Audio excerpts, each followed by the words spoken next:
Welcome to another edition of Boxing During Dinner. Armando Alvarez, David Barry. Episode 7. Episode 7, could you believe Star it? Wars doesn't even have that many episodes. I know, man, that's crazy. I'm not a Star Wars. Today's dinner, which I guess is not much of a dinner, is McDonald's salad. But it's light and it's You see Paul Newman's wearing some sort of getup. Cool Hand Luke wears this shit when he's in McDonald's. What is that? And I'm eating a sundae, because I'm eating healthy. I wanted ice cream for dinner, and fuck it, I'm having ice cream for dinner. I picked up this Aquafina at the Atlanta airport yesterday, and You're still drinking it? I'm still drinking it. Well, I refilled it a couple of times, but it's, Atlanta has good water. Even though it's Dasani water in Atlanta, and I'm drinking Aquafina. Go figure. Well, let's get into it right away. This weekend, Glenn Johnson and Carl Froch. Who wins? Glenn Johnson, only because I'm a fan of the Road Warrior, and I'm still not convinced that Carl Froch is the truth, even though he continues to overcome everybody he comes in contact with. He's an underrated boxer, but the Road Warrior has something left in the tank, something to prove, and what a crowning achievement it would be for him to claim an opportunity to be in the championship match of the Super 6 tournament, something that seemed completely impossible just 4 months ago. I picked Johnson as well because I like him and he's from Miami. He trains like right across the street. Yep. And anyway, Chavez Jr. against Sebastian Zibic. Chavez could win his first title. I'm predicting he'll win his first title. There's too much at stake, and let's be honest. Sebastian Zibic is not a middleweight champion. He was elevated because Sergio Martinez was made the emeritus champion, and Chavez whatever that means. has apparently had exactly, or the champion in recess. Chavez has apparently had his best training camp to date. Whether or not that is the truth remains to be seen. But he's fighting possibly the best person that he could fight for a title belt in his weight class. What happens to him after that, should he win, is probably his first loss. He's talking Sergio Martinez or Miguel Cotto. I think he's completely out of his depth against either of those guys. But Chavez might win his first title this weekend, and good for him. Well, it should be interesting. And you might ask, why do we have a third chair here? That's because we have a special guest. A special, very, very special guest. And that's Joey Hernandez, Twinkle Fingers himself. Round of applause. And that's our first guest On Boxing During Dinner. Years from now, when we're rich and famous, you'll all remember this moment, as will you. And Joey, we got you a salad if you want to eat a bit. It's only appropriate that on Boxing During Dinner that you would dig into this delicious salad. So Exactly. enjoy. So Joey, welcome to Boxing During Dinner, and the fans out there want to know, especially Harold Letterman from HBO. He's always asking me, what's Joey Hernandez up to? What's Twinkle Fingers doing? So what's up with your career? You've won 3 in a row. What's next for you? Well, I had a big downfall a year ago, and a lot of people thought I wouldn't bounce back, but I bounced back the right way, and people thought I wouldn't come back from a loss like that. It was a devastating loss still in the back of my head, and still I would love revenge one day. But it's only a business, and I got to keep moving forward, and I came back and done what people thought I couldn't do. I am a champion. Talk about like getting yourself back to your winning ways, because I remember going to the locker room after that fight, and nobody was more down on or more critical of you than yourself. I mean, you were like, oh, I should have done this and this and this. How long did it take you to get that out of your head and just say, you know what, I need to go forward with my career and start focusing on winning fights? Well, still it's in the back of my head. You mean someone like a jerk off like that caught me with a shot. It's not like I got beat for 10 to 12 rounds like other fighters. A good friend of mine, Wilfredo Vasquez, and stuff like that. But I got caught, and what else could I do? I got to keep moving forward. I didn't take the game serious. I was fucking around on the street, thought I was a fucking man, and people like that think they're the fucking man deserve shit like that. It happens to the best. Amir Khan came back, he's a world champion. If the price is right, one day I'd love to do it again. Against Ed Paredes. Now, my question is, a lot of people who didn't have a chance to see your fight against Angel Hernandez was known not so much necessarily for the title that you won that night, but probably the brutal nature that had even the crowd involved, women grabbing chairs and things of that nature, you even getting hit in the back of the head after the disqualification win. That may be probably one of your bigger steps up as far as level of competition. There you go, salad time. The champ's eating salad, he's getting ready, he's always ready.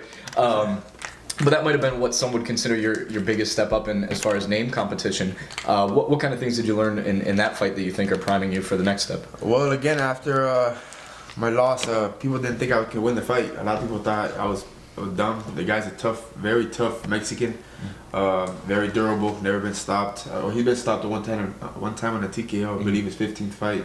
Other than that, he's fought a lot of good people, and I did my thing. I trained real hard, and I remember what happened to me in February, a year ago, and I came back and I won. And it was a great fight. I looked good. I dropped him. I beat the shit out of him. I played with him, and I taunted him. I did everything I said I was gonna do before the fight, and I and did. followed through. Now, you had mentioned messing around, previously that you weren't maybe in the right mindset for the Paredes fight. What's changed? My mind, my attitude. I know when I have a fight now, I gotta stay straight. I live in Miami. I have a lot of bitches. I have a lot of girls. Which we all have the same problem.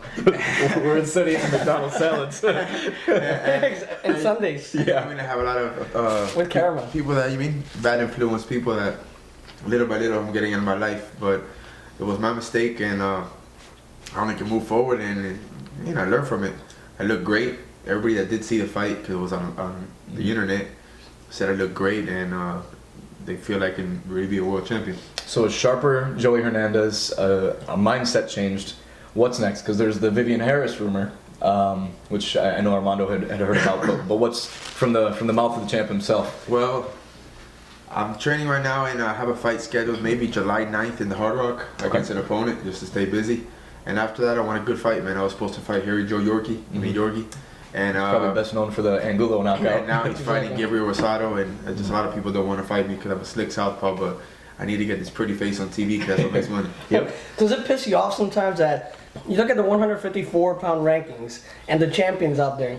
Cornelius Bundridge, who was on the Contender, is a champion, and so is Sekou Powell. And does it piss you off that you see fighters that you know yourself, that you're better than, that you could fight? Well, it's a little bit frustrating, but I'm a little bit I'm a hyper kid, so I have to be patient. I've only been a pro for 4 years. Still, I get in the ring and I still feel a little bit more anxious than an experienced fighter.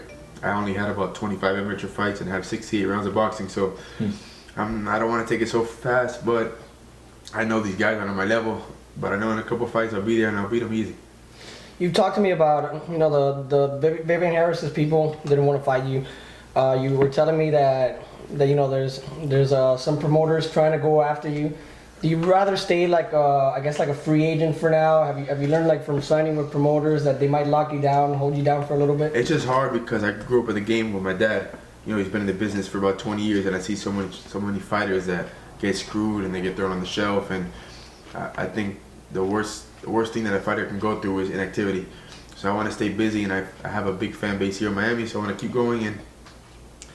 And it just when I have that person I can trust, I will sign with them. I know there's going to be a point in time when I can't run my whole career like I've been doing. Don King wants to sign me and stuff like that, but then I hear about Don King, he can be the best thing for me, but it's just all the rumors, it gets to the back of your head and it's hard. It's like trusting a woman in Miami. Exactly. That's probably the best metaphor we're gonna have all night. But Joe, you're like you said, you fought 68 rounds as a pro. You're a young 26 as far as boxing mileage goes. We're excited to have you here on Boxing During Dinner. Know that it's probably the sky's the limit for you with the right opportunities, and we're excited to see. July 9th is Joey's next fight, so make sure you guys are saving that date on your calendars to get out to the Hard Rock, and we'll be supporting Joey in full force. And thanks for coming out and joining us on Boxing During Dinner tonight. What's up? Thanks for bringing me.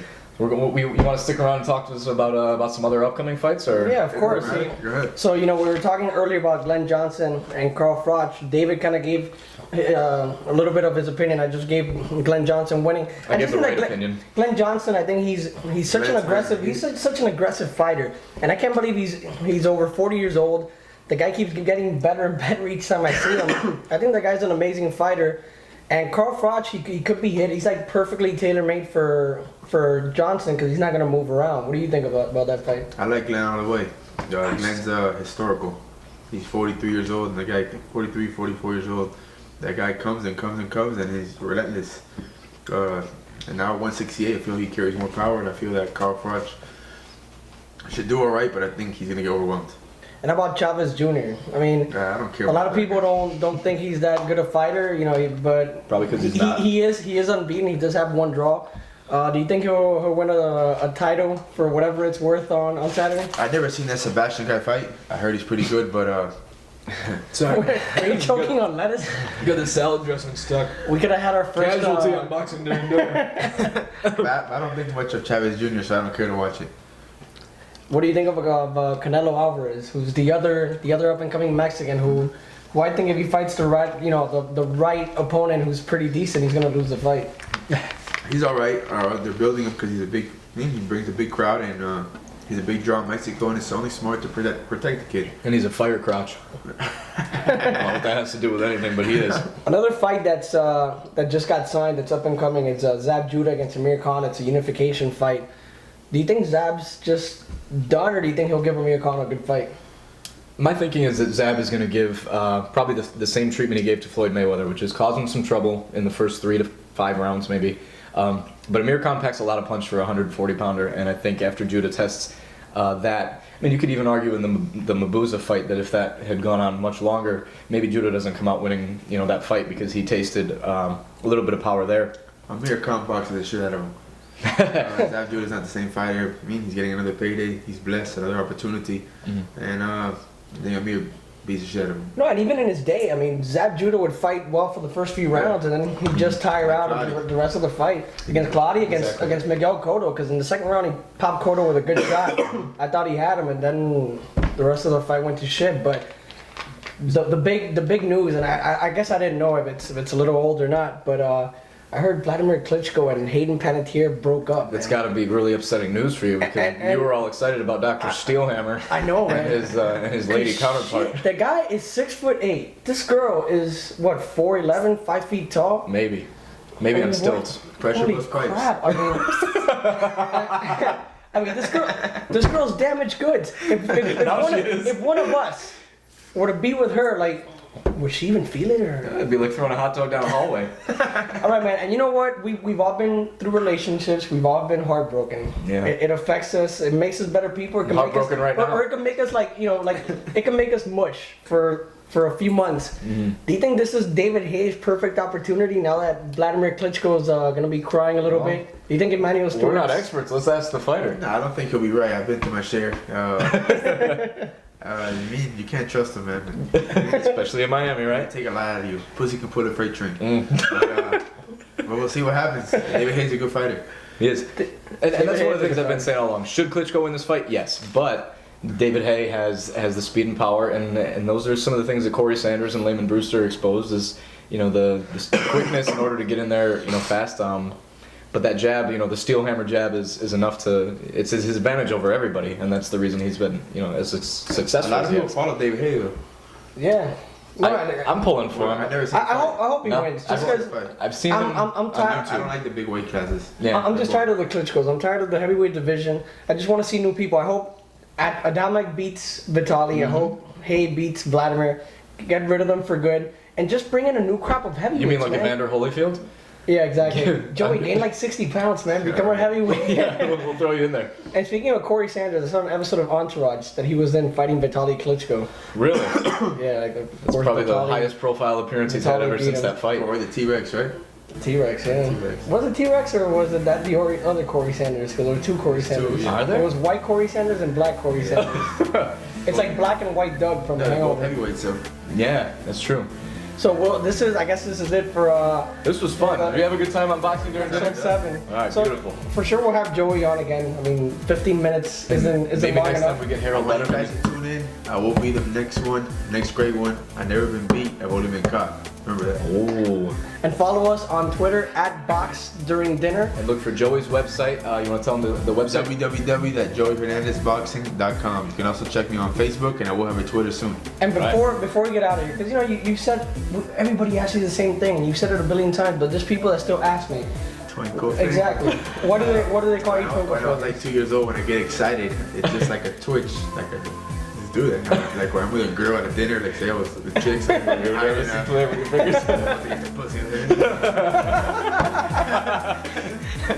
But stay tuned and thanks for having me. You got it, Joey. Thanks very much for stopping by. Okay, Joey, and we'll see you next week. All right.